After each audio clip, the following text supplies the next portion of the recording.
Americans for Fair Taxation presents the Weekly Chairman's Report, written by Steve Hayes, president of Americans for Fair Taxation, and recorded by Bob Paxton, a volunteer with the Florida FAIRtax Educational Association. And now, this week's Chairman's Report.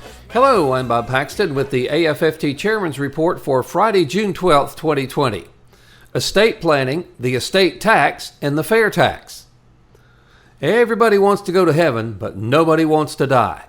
Now, these words probably explain why one of the topics that few people enjoy discussing is how we want to dispose of our estates. Now, of course, this doesn't include estate planners who make a lot of money doing that.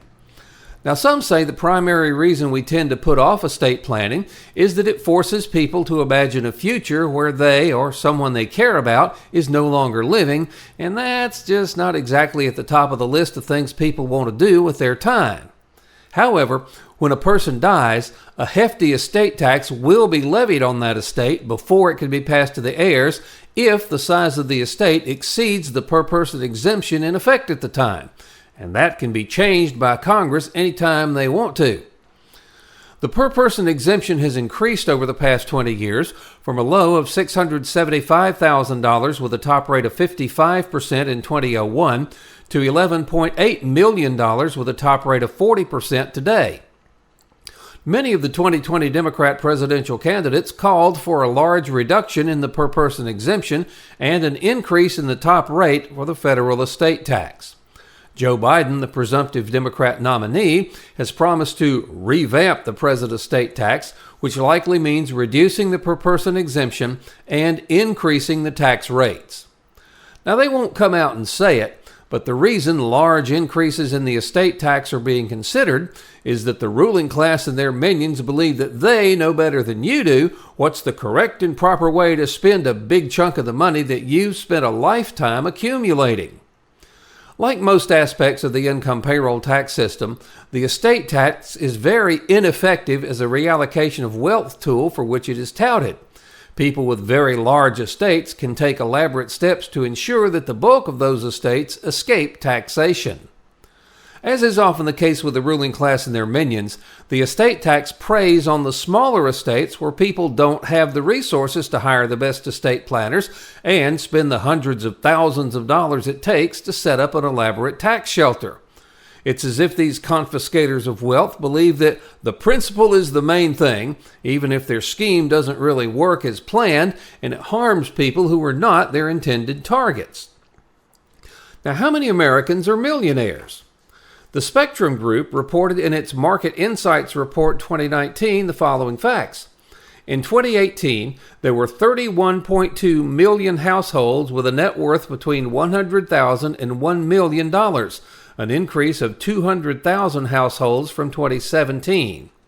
The number of millionaires defined in the report as those with a net worth between $1 and $5 million climbed to 10.23 million households.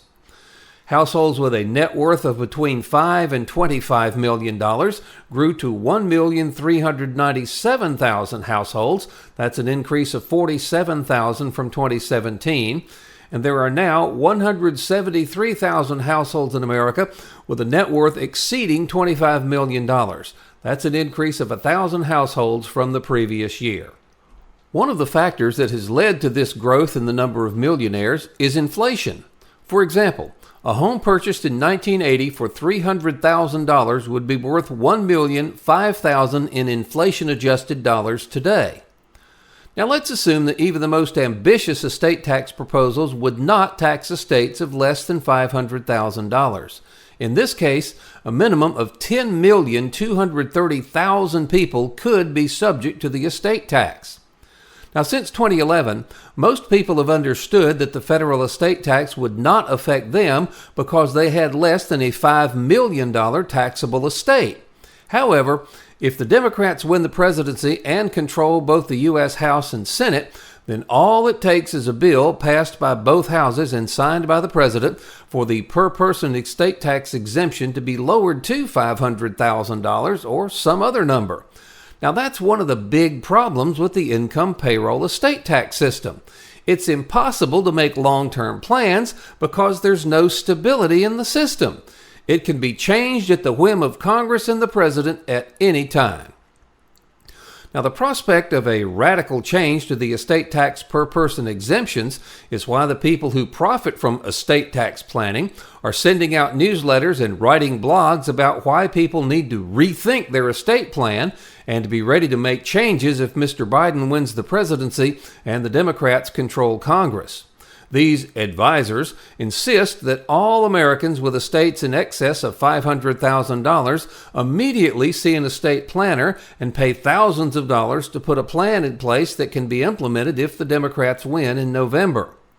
Now, like most things about this corrupt system, just how ludicrous is it that the ruling class and their minions dare to tell us that if we make the provisions we want for our heirs, that we have to pay estate tax advisors to help us reduce the amount of estate tax we might have to pay? What gives anyone the right to interfere with our decisions regarding how to dispose of any assets that we have accumulated over our lifetimes?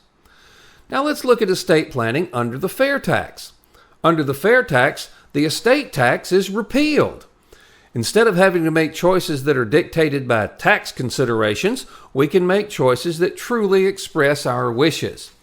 If we want to leave money in trust for future generations, we won't have to worry about how that trust will be taxed. If we want to leave our business to our children, we won't have to worry about where to get the money to pay the estate tax on the value of the business.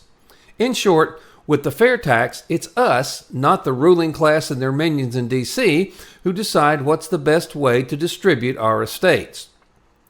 In conclusion, while the federal estate tax came into being in the Revenue Act of 1916, there have been various versions of the estate tax for centuries. Governments are always looking for ways to get their hands on our money and to reward their friends and punish their enemies. The progressives who promoted the estate tax said they were trying to aim a tax at a small group of wealthy people to confiscate their wealth for the common good. Now, the first per-person exemption was $50,000. That would be $1,176,000 in today's dollars. Now, like most of these only on the wealthy taxes, the estate tax has been expanded until it now impacts millions of Americans who would be amazed to learn that they are now considered wealthy. Now, part of the reason for this is not surprising. The ruling class and their minions have allowed the very wealthy to purchase loopholes that allow them to largely avoid the federal estate tax. This is why many in D.C. are opposed to any meaningful per-person exemption. The larger the per-person exemption, the smaller the group who will contribute to the politicians for loopholes. As humorist Will Rogers once said, the only difference between death and taxes is that death doesn't get worse every time Congress meets.